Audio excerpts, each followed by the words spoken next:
And I would play that all the time, no matter where I went in the building. But I've never really gotten to do it. I wanted it for breakfast, lunch, and dinner. It's so beautiful. And pardon me for being late. We had a great meeting with NATO, the Secretary General, and we're going to do something a little different for this country. We're going to supply weapons to NATO at a large amount. They're going to deliver the weapons, and they're going to pay for 100% of the weapons. So, a little different. A little different. Hi, John. So we're really that's a big thing, and we thought we had 4 deals, Howard, right, with Putin. Somehow they end, and we get off the phone. Oh, that was a very nice conversation, and then he sends missiles into buildings someplace. I say, what was that all about? So anyway, so we're going to be doing that with NATO, and it's fully approved, fully done. We'll send them a lot of weapons of all kinds, and they're going to deliver those weapons immediately to the site of the war, different sites of the war, and they're going to pay for 100% of them. This all was made possible by going from 2 to 5% a month ago when I went there. So, yeah. And those countries, those European countries, and I said, look, we have an ocean. It's not fair that we did, because under the Biden administration, we paid about 3.5 times more than they did. We were in for $350 billion. Got nothing for it. We were in for $350, and they were in for $100. So, which really meant one thing, because you have great business leaders here. It meant very simply that they were better negotiators than our president was. But so this is a very important thing, and hopefully that will come to an end. At the end of 50 days, if we don't have a deal, then we're going to have to do, we have no choice but to do secondary tariffs. I'd get home, I'd say, First Lady, I had the most wonderful talk with Vladimir. I think we're finished. And then I'll turn on the television, or she'll say to me one time, wow, that's strange, because they just bombed a nursing home. I said, what? So we don't like that. But I want to thank you all for being here, and welcome to the first ever White House Summit of Faith and Business Leaders. You're really some of the greatest business leaders in the country. When I looked at some of the names, I said, whoa, that's big stuff we have here today. In fact, before I was president, I would have been very intimidated, but now I'm president, so I don't have to be. But today we celebrate the core values that built this country: and freedom, hard work, risk-taking, and above all, trust in Almighty God. You're very much into God in this room, and that's very nice. You're business leaders who believe strongly. We have some business leaders that don't believe strongly, and somehow you and I don't like them as much. But I want to thank Pastor Paula White. She's been my friend for a long time. And John, for convening this incredible group. Her husband's one of the most talented musicians in the world. Stand up, John. Stand up. Okay? I stole a couple of his songs for the rallies, and he never sued me, so I was very happy. But we all come from the same place, right?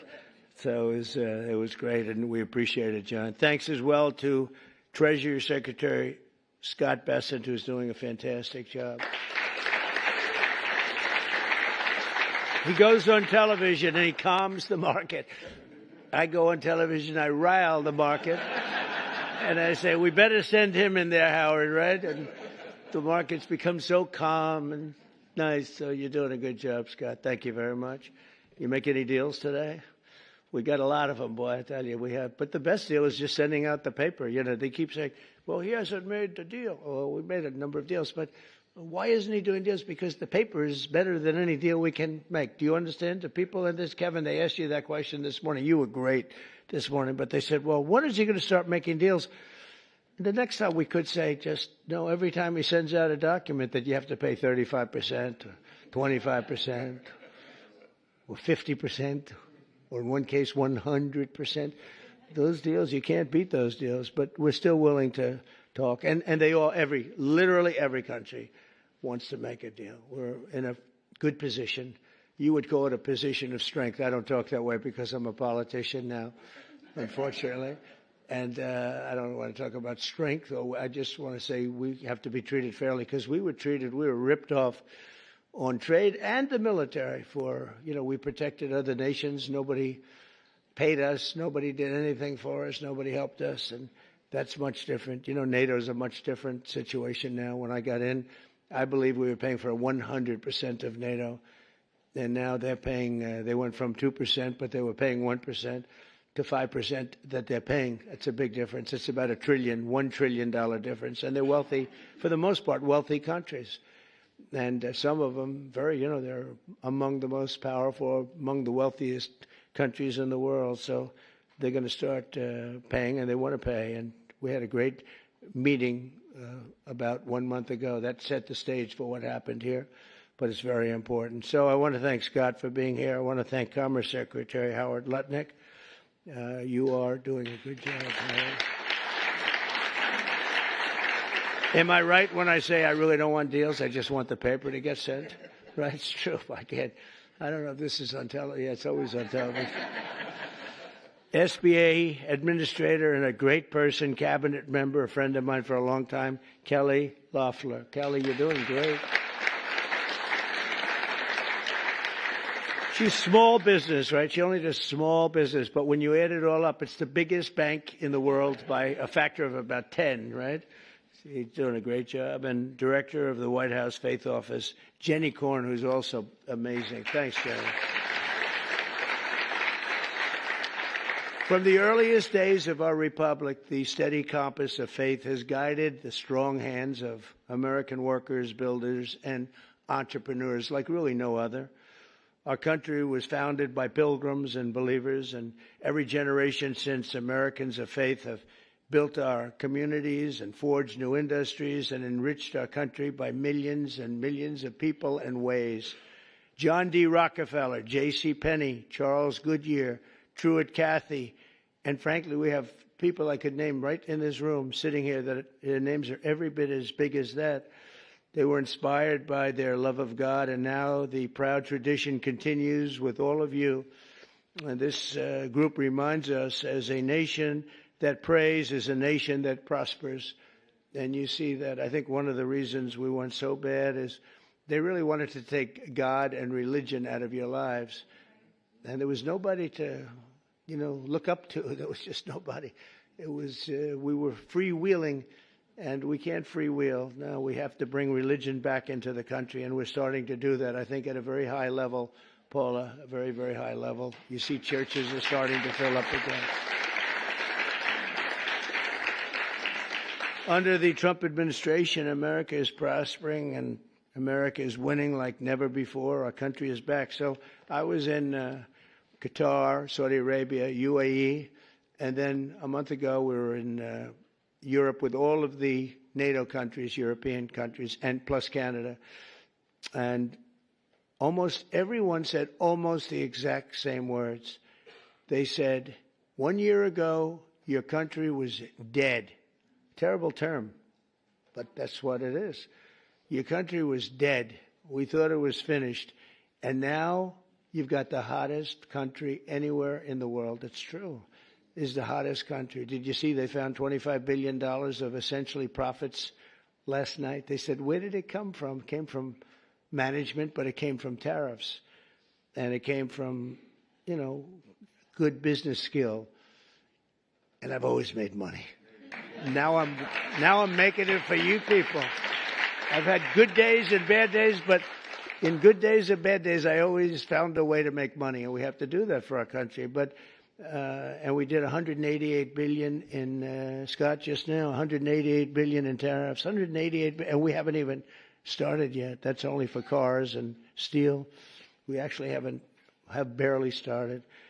The economy is roaring, business confidence is soaring, incomes are up, prices are down, and inflation is dead. It's dead. We have a bad Fed chairman, really bad. If he would lower the rates, and I tried being nice to the guy, it doesn't help. He's like a knucklehead. No, he's a knucklehead. A stupid guy. He really is. Each point, think of this, each point costs us $360 billion. billion. 1 point, $360 billion. 2 points, you got $600, $700 billion. And we're way high. We're at 450 or 425? 450? And how do you go borrow money at 1% when the Fed has you at 450? And, it's not that easy. I get angry at them. Why are we paying so much? Because he's got you up at this number. And we should always be the lowest. Now that we're doing great, we have no inflation. Think of it. Our stock market hit record highs. Everything's hitting a record high. We're really running good with no inflation. And we should be at 1%. We should be less than 1%. I think Switzerland is the lowest at like 0.5%. We should be lower because without us, there's no world. I don't want to sound overly aggressive, but without us, you have no world. And we've put our country on solid footing. We had a man as president who was the worst administration, worst president in the history of our country. We've had some bad ones, but he's the worst ever. What he did at our border can never be forgotten. 25 million people allowed to pour into our country, all unchecked, unvetted, murderers, gang leaders, gangsters, people that you don't want in our country under any means, terrorists. We have many terrorists in our country, and we're watching them close. Tom Homan, by the way, is doing a phenomenal job. Christine Noem is doing a phenomenal job. We had last week, it was reported, nobody, not one, even I don't know if I believe that number, but the numbers are done by liberals. So they said, did you know that? They said we had nobody, zero, crossed our border. It's the first time that ever happened. Zero. Did you hear that? It's crazy. But we have people from mental institutions, insane asylums even. That's a mental institution on steroids, essentially. But we had people coming into our country. We can't have them. And we have to get them out. But we can never forgive this administration this past. And I'm okay with administrations. I mean, I can go through a Democrat administration, say, hey, look, they worked hard, they tried hard. But the things that they did to this country, we can never, ever forget it. From the rigged elections to the border, to the transgender for everybody, from men playing in women's sport. Do you ever take a look at some of these records? There was a long-distance race, a marathon, where they had a great female runner, a number of them, but they had one in particular, and they had just an average male runner who had transitioned.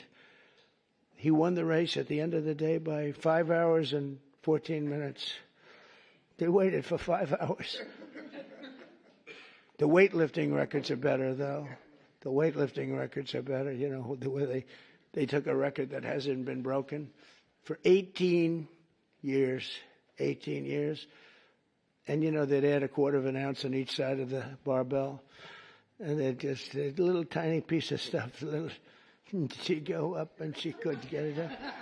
And this guy comes along. Have you lifted before? Yes, at a low level. He was a low-level lifter as a man, but transitioned. And he goes up to that thing. Bing, bing, bing, bing, bing. Could have done it all day long. Broke the record by 119 pounds. The whole thing is crazy.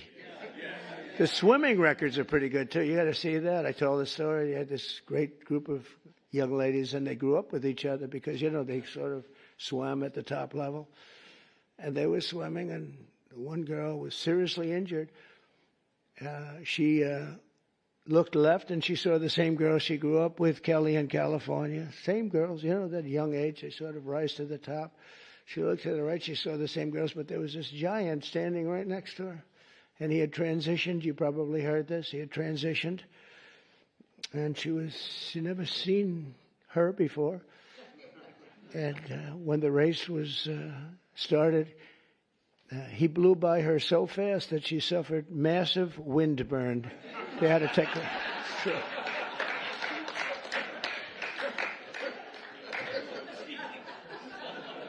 And he got out of the race and he went had a little lunch, and then he came back and watched the rest of the young ladies finish up. The whole thing is crazy. And it's so demeaning to women. It's so demeaning to women. But it is what it is. But what they did to this country, and we ended all of that, as you probably know. We ended the woke. The woke stuff is no longer in favor.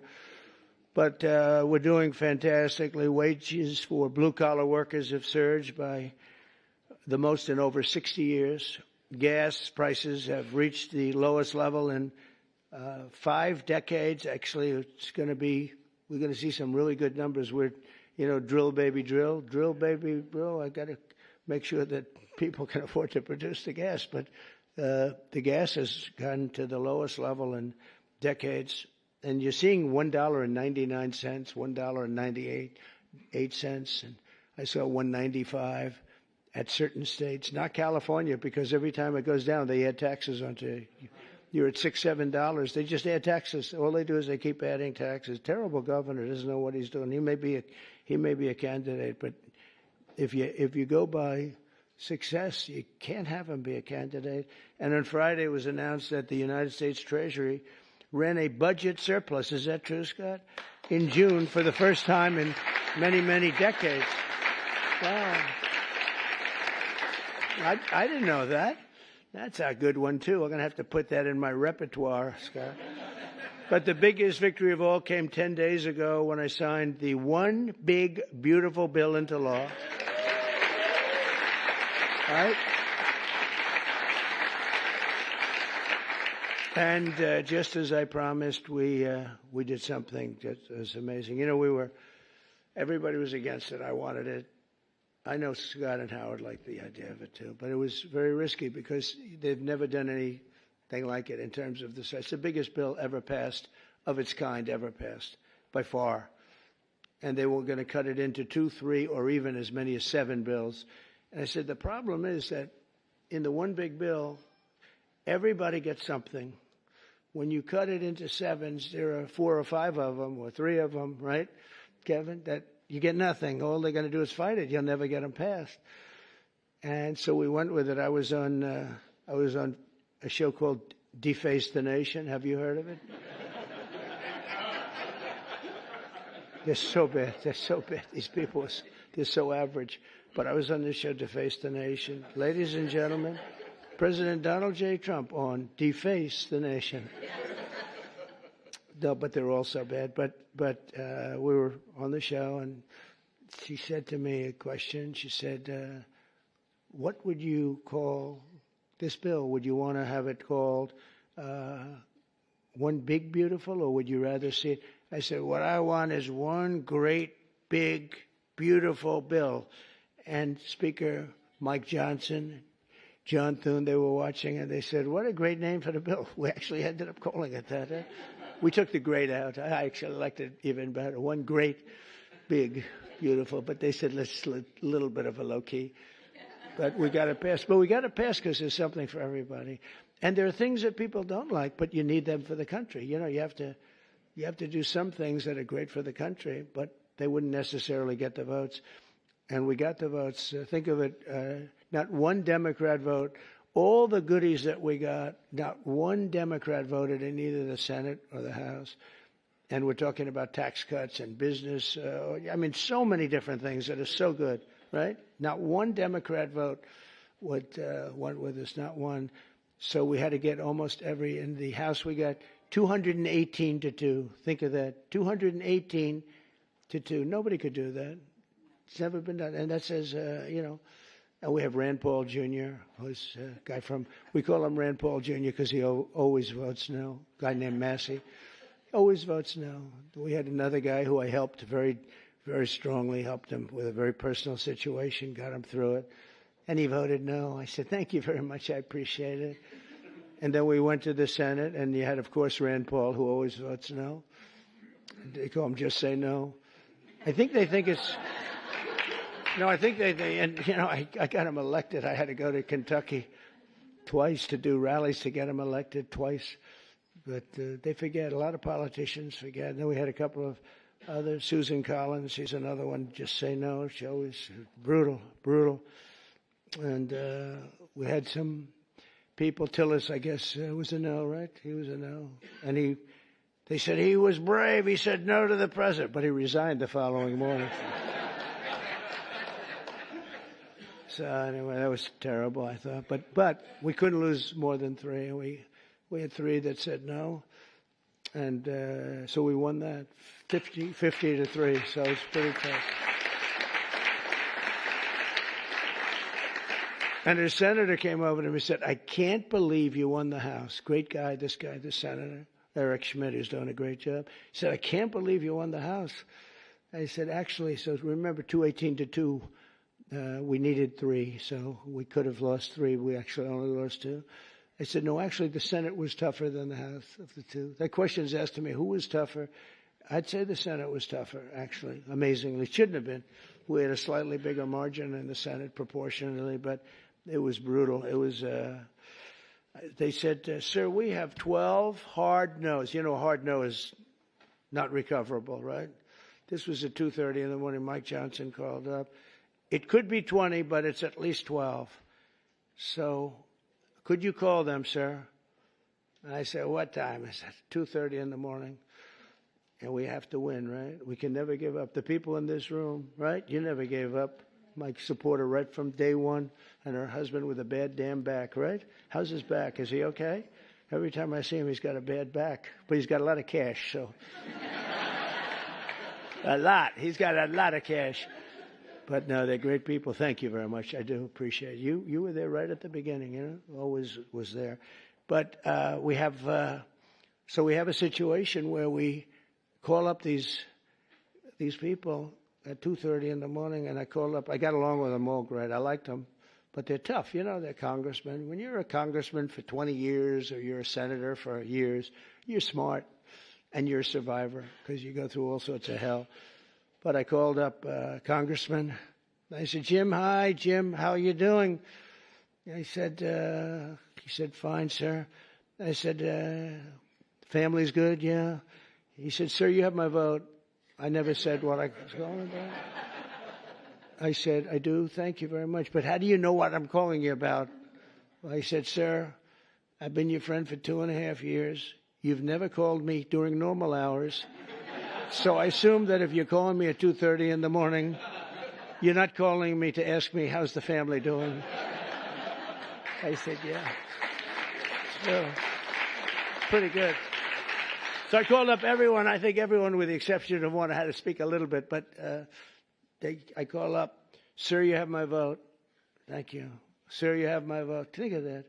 And we got 12 votes in a matter of, I called back 20 minutes later. I said, you got all the votes. That's spirit, right? That's spirit. They wanted to maybe hear. They wanted to have a little love. You know, the sad part is that some of the best people are the people that don't get any publicity because they go with something because it's good. So a guy like some of the people I'm talking about, but some of the people where you didn't even have to call, they vote yes, 100%. You don't have to waste any time with them. You don't have to beg them, come on, you can do it, come on, let's have lunch, let's have dinner. And then you have other guys that want you to suffer. I mean, some of these people that I just mentioned, whose names I just mentioned, you got to go through hell. And the ones that are really good and they love the country and they're doing right. I mean, what's the alternative? You know, the alternative here, you're getting the biggest tax cut in history. And with the Democrats, you're going to have the biggest tax increase in history. Now, we could go into 100 other details. They're equally as crazy. So I said, so what's the difference? So you're going to say no, and you're going to have the biggest tax cut in history this way, and you're going to have the biggest tax increase the other way, and you'll probably end up in a depression, because if you ever did that, it would be a shock to the whole world. That's what happened in 1929. I said, so you're going to vote for the other side? Well, sir, I'll do what's really appropriate. You know, they're losers. But you have that.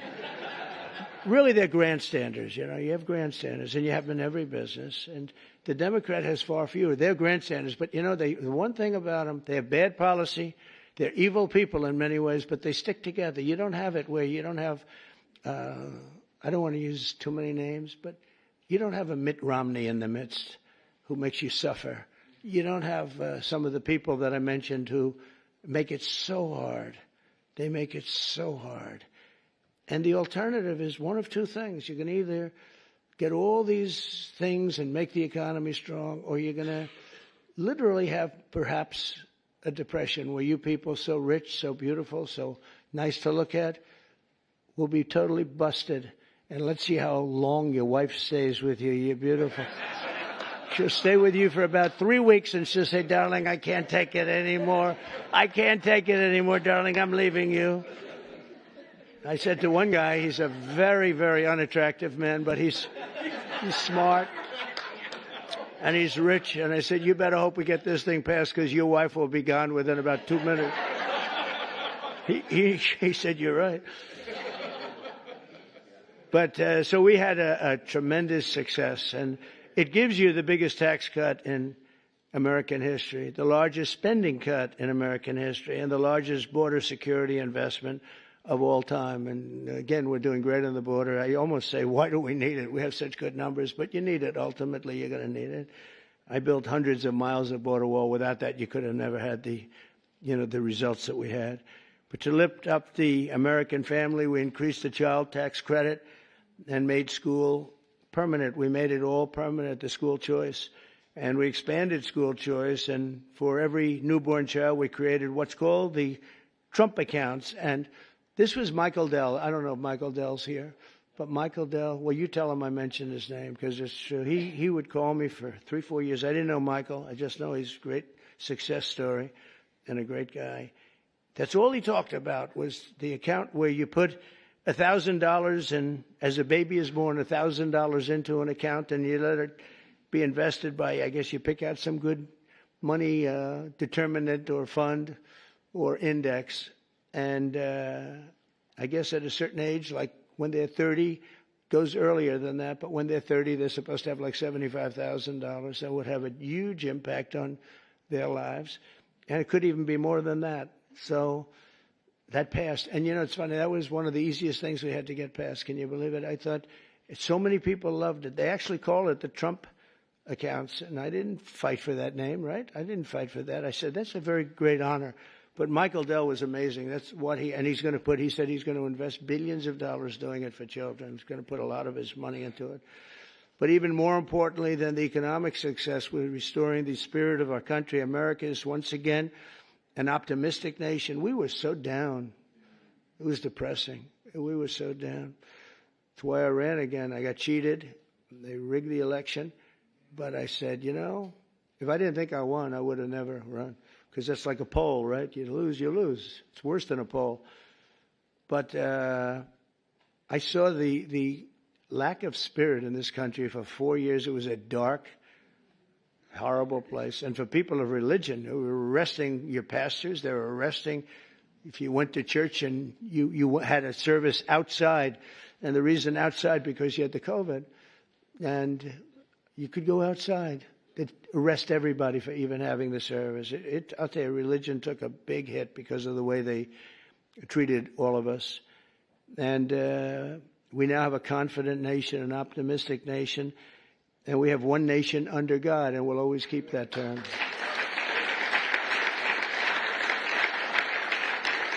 And we're bringing back, very importantly, and not just evangelicals or Protestants or all religions, we're bringing them back into our country. As president, I've ended the radical left war on faith, and we're once again protecting religious freedom like never before in our country. We're protecting it like never before. We're getting rid of the Johnson Amendment that didn't let the pastors and ministers and everybody speak about politics. Now you're able to speak about politics, Paula. You can say, I don't like that guy. And they don't take away your tax-exempt status. They take away tax-exempt. And I'll tell you, remember when that started? It was at the meeting room before I ran, 2015, a year before the election. And I was with 50 faith leaders. They were great, very well-known people, mostly Protestant, but you had rabbis. You had an imam, 2 imams.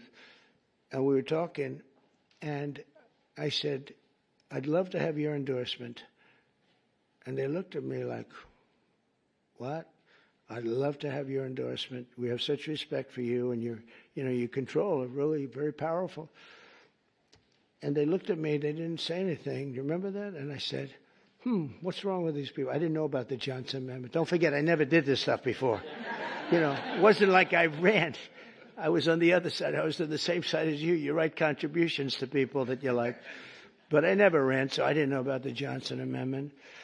And I called Paula and Jenny aside. I said, could I ask you, when I said I'd want your, support, your political support and endorsement, they looked at me very weird. What's going on? Well, sir, there's a thing called the Johnson Amendment. And if they even speak about anything having to do with politics, they will immediately take away their tax-exempt status. And if they lose the tax-exempt status in your world, that means you might as well close up your church. I said, you got to be kidding. So I can't really. And I told them, we had another meeting a couple of months later. And I said, you people in theory are the most powerful people. You're more powerful than man or woman because we have more than 50. Let's assume men and women are 50-50, but you have 80% between all the different religions. I said, you have more power than anybody, but you're not allowed to use your power. I said, we're going to get rid of that because people want to hear what you have to say more than anybody else, pretty much. And we did get rid of it. And we launched something that's great. And now you see people, if they like somebody, they're able to talk about that somebody for office, right, Jenny? We're able to talk about a certain politician that has your values and likes your religion. It's okay. And we got rid of that. Was Lyndon Johnson, a very powerful guy. And he had a problem with a pastor, I think in Houston. And the pastor was not a fan of his. And he put the clamps on the guy. He really did. Amazing, actually. And we opened it up. I looked at him, and we're up 68 stories in the air at Trump Tower and at this beautiful conference room. I look down, I see people walking up and down the street. I said, that means that person walking up and down the street, any one of them have more power than you do because you're not allowed to even talk about it. You were even afraid to talk about it. But they're not afraid any longer, and I think they appreciate it. As president, I've ended the radical left war on faith, and we're once again protecting religious freedom instead of destroying it. And God is once again welcomed back into our public square. It's very important.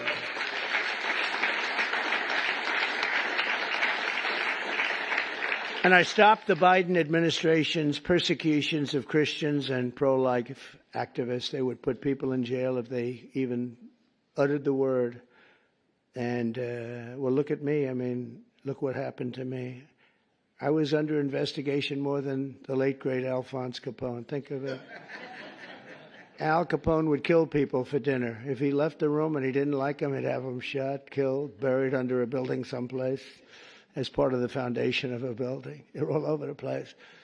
And they said I had more time under investigation than the legendary Alphonse Capone or probably anybody else. But I had a lot of good people with me, and most importantly, I had the base with me at a level that it actually became stronger. The one thing I did that was very helpful, I was indicted 5 times. Think of that. Indicted. That wasn't a word that was in my father's looking down, my mother's looking down. That my son's not supposed to be indicted, I think. I got indicted 5 times, impeached 2 times. All bullshit, right? All terrible stuff. And I got impeached for making a perfect phone call. Good luck. Congratulations. I had a guy come up to me, a secretary of energy from before. Sir, could you call up, of all people, President Zelensky? And I called him. I actually held off. He must have come 10 times. Please, sir. It's because they wanted to do business or something, oil and gas. Who the hell knows what they wanted? You can imagine what they wanted, but they wanted, would you call up President Zelensky? And I did. When I finally got him, I said, congratulations on your win. He had just won. This is early in the process. Should have never been, that war should have never taken place, by the way. If the election weren't rigged, that war would never be happening right now. Millions of people being killed. That war would never be happening. But would you call up? So I say, hello, President. How are we doing? Everything good? Good. Congratulations on your big victory. Wonderful job. Great, great, great. Hang up, that's it. I get indicted for making a phone call. I told that secretary, who wasn't the smartest bulb, he wasn't Rick Perry. You don't want him on your debate team, let me put it that way. Rick, you're not going to be on my debate team, Rick. But he's the one that asked me to do it, Rick Perry. And I said, thanks, Rick, that was a wonderful suggestion. I just got indicted over your stupid call. This is what we have to put up with, right? This is what we have to do. We have to put up with things. But it's been an amazing period of time, and we've straightened out so many bad things in this country. I created a Presidential Commission on Religious Liberty and established a Department of Justice task force to eradicate anti-Christian bias, because you have a very big anti-Christian bias that you don't think about and you don't hear about it. I established the White House Faith Office to defend and represent people of all faiths, and it's located in the White House. You've never had an office. You've never had that. And Jenny and Paul are there all the time, but we have it in the White House, so people can call up and complain, or they can call up and say, you're doing a great job, whatever. But we have it actually in the White House. Nobody's ever done that. We've restored the fundamental principle that God created two genders, male and female. That was a tough one. And we're defending parents' rights where the parents' rights have been taken away from them in schools. You look at some of these school boards, it's like they're brutal dictatorships, and we brought it all back. The parents have the control now, and last Monday we effectively eliminated the infamous, as I said, Johnson Amendment, such a big deal, and various other amendments and things that really took away your free speech. That's what they've done. They've taken away free speech. I also want to recognize the incredible contribution of our great First Lady, Melania, and she says hello. And Melania did the Be Best initiative in supporting children in our foster care system. She visits a lot of children, a lot. Yesterday we went to the game, the soccer game. I don't know if you saw it in the Meadowlands. It was incredible. And she's always thinking about the children that have a hard time and helping America's young people reach their fullest potential. And it's remarkable to think that it was only 1 year ago this week that my time on earth nearly ended. And if you look at that, God was with me, because that's something. In theory, I should not be with you today.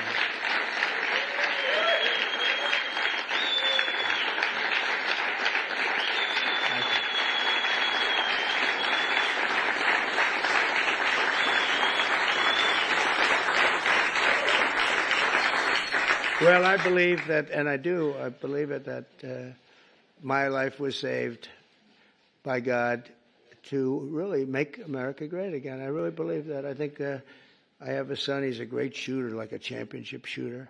Don and Eric was a great shooter, both of them. But they said that at that distance with that gun, you didn't have a chance. And we turned the head at the right time, didn't we? Huh? We turned the head at the right time.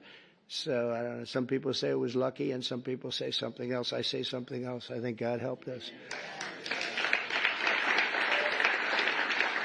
So I always believed in giving back to this nation, a nation that we love so much, and I know that everyone lives by that same sacred principle. The people in this room do, I can tell you.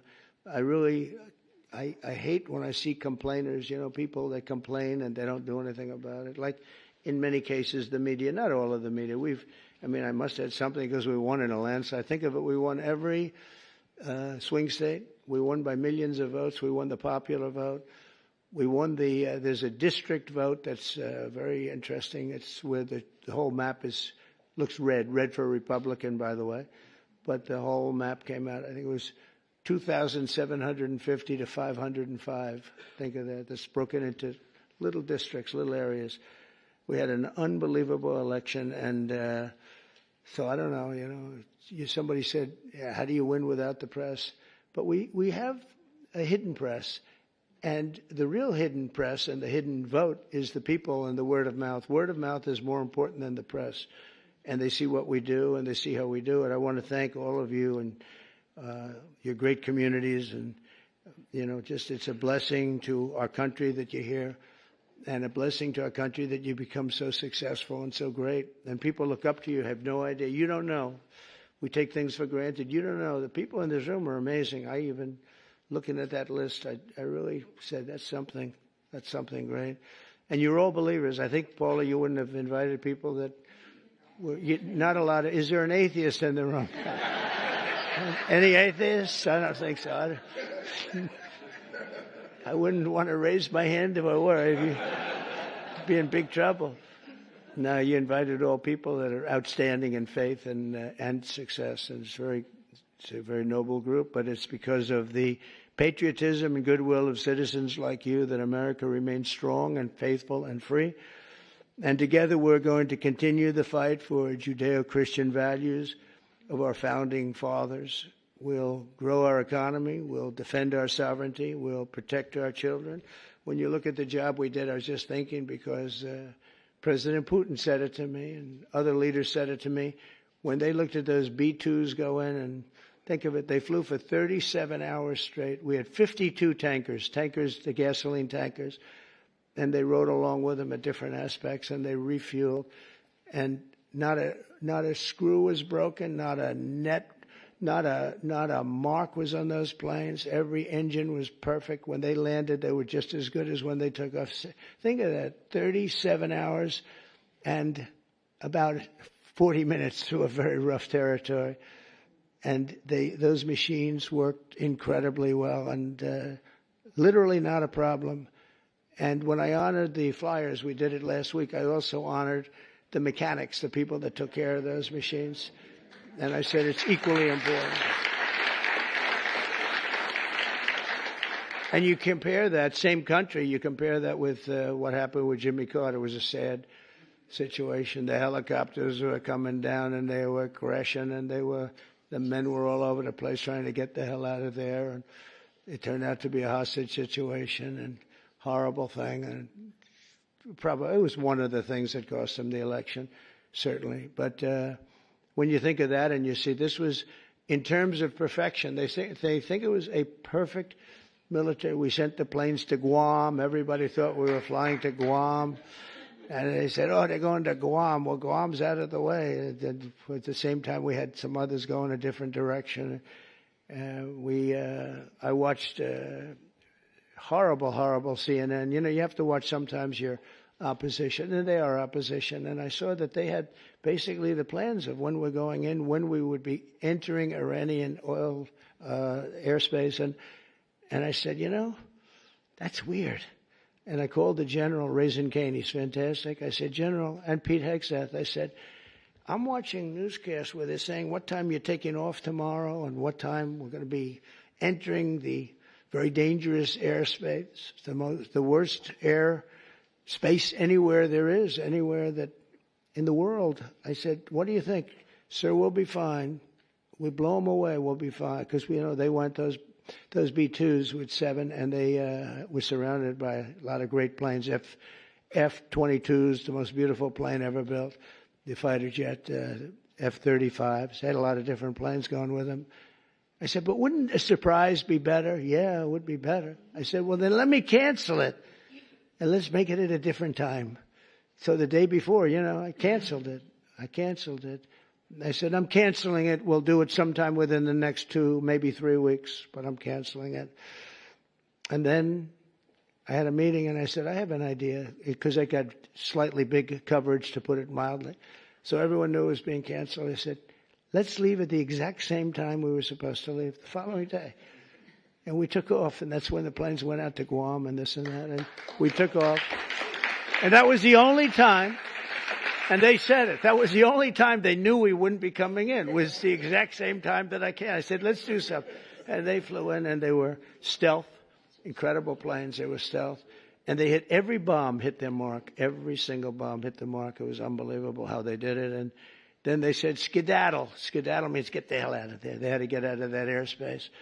But it was an amazing thing, and I think it was so great for our country in so many different ways. You know, you see so many incompetent people, like the way we left Afghanistan with Milley and all these incompetent, stupid people. And Biden, I mean, it was him. Leave everything behind.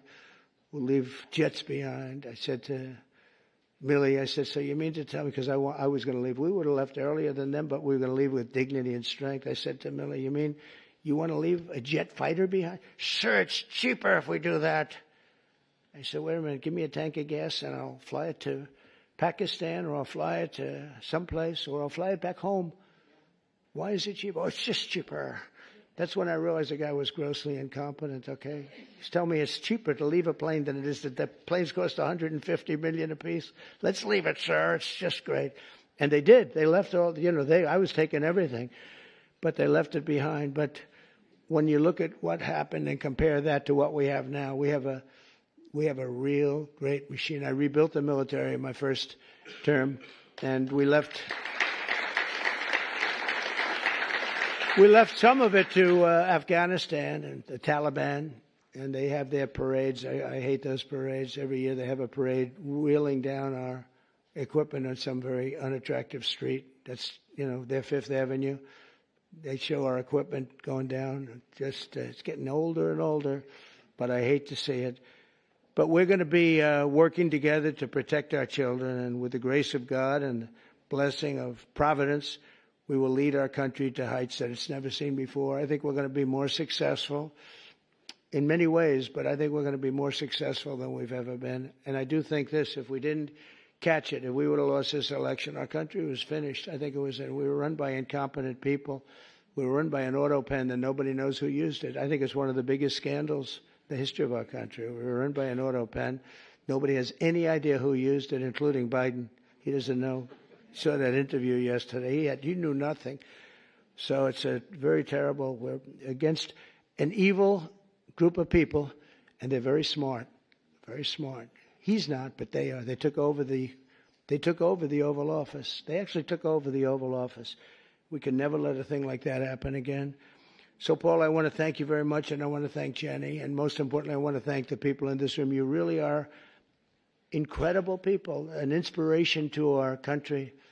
And I know you don't know that. You don't think it because you're too busy working. But you are. You're a great inspiration to young people that want to be just like you when they grow up. And thank you very much for being here. And it's a great honor. And, Paul, I think you're going to say a prayer. I'll stay with you while you say your prayer, okay? Thank you very much, everybody. Thank you. Thank you very much.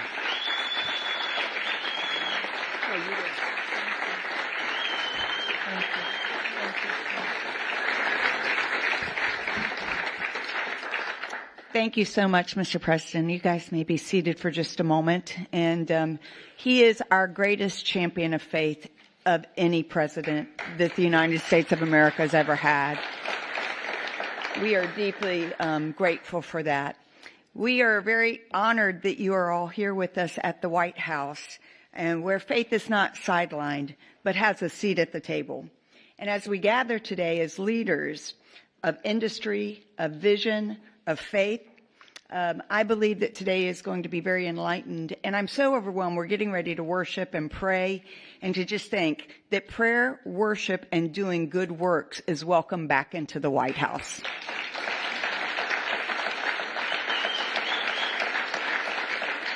President Trump, is a historic and a bold move, established the White House Faith Office to recognize some simple truths: that America is strongest when faith is engaged and not silenced, when believers are activated and they are not isolated. This administration understands that people who are of faith, who are entrusted with wealth and influence as you are essential to building a stronger, freer, and a more compassionate nation. You're more than just CEOs and business leaders and entrepreneurs. You're stewards on divine assignment, builders of legacy, and vessels of impact. You've been called by God to his kingdom for such a time as this. And together we are witnessing something absolutely remarkable. More has been accomplished by this administration in the past 5 months than in the last several decades.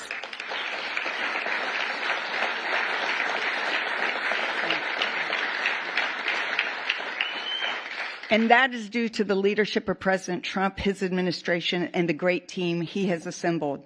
America's spiritual and moral foundations have been restored, and it's only the beginning. Today's not just a luncheon. It is a moment of divine alignment, a commissioning. And we believe that God is raising up business leaders who don't separate faith from enterprise, but who see their platforms and their pulpits as their businesses and instruments for eternal impact. Let us pray. Heavenly Father, we come before you with great reverence and expectation. Your word declares in Isaiah chapter 43, verse 19, "Behold, I am doing a new thing. Now it springs forth. Do you not perceive it?" Lord, we do perceive it. We see the stirring of your hands, reviving hearts, reforming systems, raising up leaders at this very hour. We thank you for our great president, President Trump, for his life, his courage, his clarity, and unwavering defense of faith and freedom. May your wisdom guide him and your protection always surround him according to your word that does not return void. In Psalm 89:21, that you say, "My hand will sustain him, and surely my arm will strengthen him." We bless every person in this room, those you've entrusted this wealth, strategy, and vision to, according to 1 Timothy 6, that you tell us, "Do not put our hope in riches, but be rich in good works, generous and ready to share." So they are your Josephs in Egypt, the wise stewards in famine. They are your Daniels in Babylon, the uncompromising voice, and your Lydia in Philippi, the ones who expanded the kingdom. Let this be more than a meeting. Let it be a movement where we come together and converge to bless communities, care for others, and reach nations, empowered by your purpose and your grace.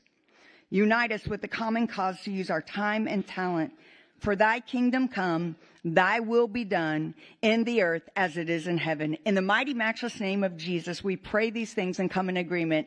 Bless this food and bless everyone. And everybody said, amen. And by the way, it is Secretary Howard Lutnick's birthday, so I'll wish him a very happy birthday. We are so grateful for your time, President, and my husband John's going to worship. At any time that you have to go, we know that you have spent more than enough time, and you are running the country exceptionally for us, and we are all so grateful. So he will stay as long as possible, but will you let President know how much we love and appreciate him?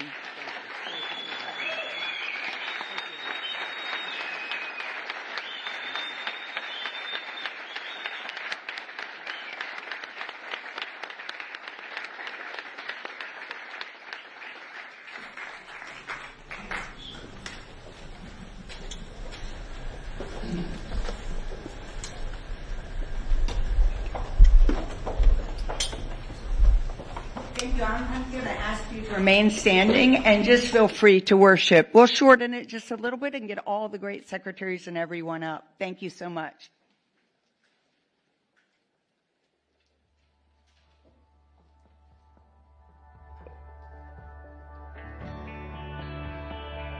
You guys sing along with me. Praise the Lord. Come on.